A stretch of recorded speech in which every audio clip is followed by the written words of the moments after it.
ex ministro coordinador de la política económica, y le damos la bienvenida y le consultamos, dada su experiencia, qué proyecto, qué plan lleva la Revolución Ciudadana para tratar de salir de la grave crisis económica en la que vivimos, porque más allá de que el gobierno con cifras, declaraciones nos dice que todo está bien, que todo está mejor, que han aumentado las recaudaciones en el servicio de rentas internas, que se está recuperando la economía, qué sé yo, parece ser que la realidad y esas declaraciones chocan. Mi pregunta es, ¿tiene salida este enorme bache económico en el que está el país en este momento, Diego? Buenos días, Jimmy. Gracias por la entrevista. Un saludo para toda la audiencia. Claro que tiene salida. Siempre hay una salida si es que hay la posibilidad de cambiar completamente la línea de política económica que ha venido teniendo el Ecuador en los últimos 3 gobiernos. El problema es que hemos tenido ya de manera seguida 7 años una política de contracción en general, de contracción de la inversión, de contracción del consumo, de contracción de las exportaciones. Y desde ahí, obviamente, si se seguiría por lo mismo, no hay salida para el crecimiento, no hay salida para el empleo, va a aumentar la pobreza, etcétera. Pero si cambiamos esa línea y en vez de tener una política contractiva, tenemos una política de expansión, que además es lo que hay que hacer cuando los países están estancados. Vamos a salir, pues. Cuando uno mira las noticias, ¿no? El gobierno nos dice que todo va bien y tal, pero empecemos a ver las noticias ya que de cada sector. Todos los sectores industriales, agroindustriales, agrícolas, comerciales, profesionales, etcétera, nos están diciendo que hay una disminución de la actividad. Hay una disminución en general, cuando uno ve la cifra del Banco Central, una disminución en general del consumo.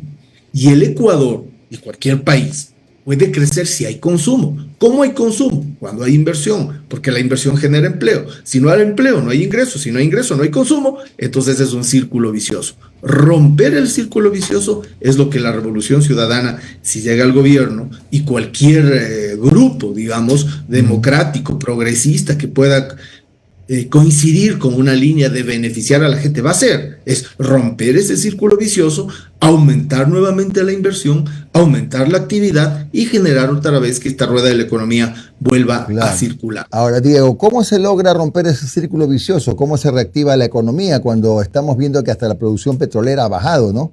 Entre otras cosas. Justamente ahí, ¿no? ¿Cómo se lo hace? Es aumentando la inversión pública. Y para aumentar la inversión pública es necesario nuevamente empezar a recaudar recursos. ¿Por dónde empezaríamos? Por ejemplo, cuando uno ve la cifra de consumo, el consumo ha caído. Si cae el consumo, cae la recaudación. Si es que disminuimos el IVA, esto es de manual, Jimmy, esto puede coger uno cualquier libro de macroeconomía simple. Si uno disminuye el IVA, aumenta el consumo de la gente. Y si aumenta el consumo de la gente, muy bien, vamos a tener una tasa más baja de recaudación, pero vamos a tener una masa de recursos más alta de recaudación, y entonces empieza a circular nuevamente si esos recursos son usados, por ejemplo, para mejorar la producción petrolera, para mejorar la capacidad de refinación de las refinerías y no tener que importar tanto derivado, etcétera, etcétera. Y esto es un proceso que hay que hacerlo inmediato, pero que obviamente no se van a ver resultados al día siguiente. Claro. Puntualmente para el tema eléctrico, ¿qué plantearía Diego Borja, considerando que en este momento estamos viviendo de parche en parche, alquilando barcazas, anunciando que se va a comprar energía de casi 800 megavatios sin una fecha establecida, anunciando planes de aquí al 2035, pero estamos a las puertas de los apagones, ¿no? ¿Qué hacer en esta materia? Porque ya los estiajes no son cosa nueva, tenemos 4 años por lo menos de estiajes cada vez más severos. Y claro, y hay una destrucción también de la planta generadora en general, tanto hidroeléctrica como termoeléctrica, que no se recupera de la noche a la mañana, pero hay que empezar a recuperar. Ejemplo simple, si se termina Toachi Pilatón, es una ayuda. ¿Cuánto cuesta eso? $40 millones. El problema, Jimmy, es que también detrás de la compra de energía de última hora para, entre comillas, evitar apagones, hay un gran negocio. ¿Por qué? Porque la energía vendida a última hora es justificada ante la población de que se necesita y nos pueden realmente clavar cualquier precio. Más o menos entre 800 y 1.000 millones de dólares estaría previsto gastar en esta compra de energía de última hora cuando esos 800 millones nos hubieran sido tan necesarios. costo-beneficio además adecuado para el Ecuador si lo hubiéramos invertido en mantenimiento de las plantas de generación hidroeléctrica, en mejoramiento de las plantas de generación termoeléctrica, etcétera. Entonces también aquí hay un elemento de negocio, ¿no?, que ha hecho que se justifique a última hora la compra de energía y no usar los dineros adecuadamente para la generación, para el mantenimiento de la planta generadora, que además hay que aumentarlo, porque obviamente también las necesidades energéticas del país han aumentado. Economista, buen día. Omar Jaén le saluda. ¿Cómo está? Continuando en el tema económico, a ver, ya este año ya hay un pago fuerte que hay que hacer a multilaterales, pero van a ir incrementándose de manera agresiva 2025, 2026 y ya un poco menos quizás 2027, 2028, pero igual habrá que cancelar. Pero 2025 y 2026 van a ser años en donde hay previsiones de fuertes desembolsos para pagar a multilaterales. De por medio hay una intención en la Asamblea Nacional de declarar ilegítima o ilegítimo el acuerdo con el Fondo Monetario Internacional actual, lo cual algunos sectores advierten que eso sería realmente una decapitación de nuestra economía, porque ya hemos recibido dinero del Fondo Monetario Internacional. Que se haya destinado para pagar otros multilaterales es otro tema. El tema es que ya hemos recibido parte de dinero de este nuevo acuerdo. ¿Qué se tiene que hacer con la deuda externa? A ver, la Asamblea Nacional tiene que cumplir la tarea que tiene que cumplir, que es una tarea fiscalizadora, es una tarea política, tiene que hacerla y es legítimo que lo haga. Y en ese sentido, verificar qué ha pasado con el acuerdo con el Fondo Monetario y con otros acuerdos es totalmente adecuado, que además hay que hacerlo. Hay que hacerlo porque la ciudadanía no sabe todo lo que se ha negociado a sus espaldas con el Fondo Monetario Internacional. Eso tiene un curso político y tiene que seguir. En el Ejecutivo, en mi perspectiva, es absolutamente indispensable que nosotros entremos en un proceso de renegociación de los créditos con multilaterales y en general con otros proveedores de crédito a nivel... ¿Un gobierno del RC buscaría nuevos acuerdos o nuevos créditos? Indispensable las dos cosas, nuevos acuerdos y nuevos créditos. Ubiquémonos en cifras. Año 2014, deuda con el Fondo Monetario aproximadamente $260 millones. Año 2024, $11,000 millones. Es un crecimiento monumental. ¿Qué debería haberse esperado? Que esos ingresos mejoren la liquidez de la economía. O sea, es lo elemental. ¿Pero qué tiene usted? Una caída de la liquidez. En esas circunstancias, además otro dato, el propio Fondo Monetario Internacional está diciendo que el Ecuador está estancado, que no va a crecer, es nuestro acreedor. Entonces, si nuestro propio acreedor nos está diciendo están estancados, no van a crecer, con ese acreedor hay que sentarse a negociar adecuadamente unos términos que nos permitan crecer como economía, incluso para poder pagar la deuda del Fondo Monetario y de otros multilaterales. Pero eso implica tener un espacio de tiempo para poder reactivar, como decía al principio, esta rueda de la economía que está completamente detenida. ¿Qué hacer con el IVA? Para mí hay que bajarlo inmediatamente. Hay sectores que ahora hay economistas, colegas suyos, que dicen que hacer eso en estas alturas es populismo. Que revisen las cifras. No, aquí no hay que dejarse manejar por la ideología, por una especie de una fe ortodoxa, sino por las cifras. En cuánto ha caído el consumo. El consumo es uno de los elementos que permiten el crecimiento en una economía como la del Ecuador, y si no, veamos qué ha pasado en los últimos 10 años.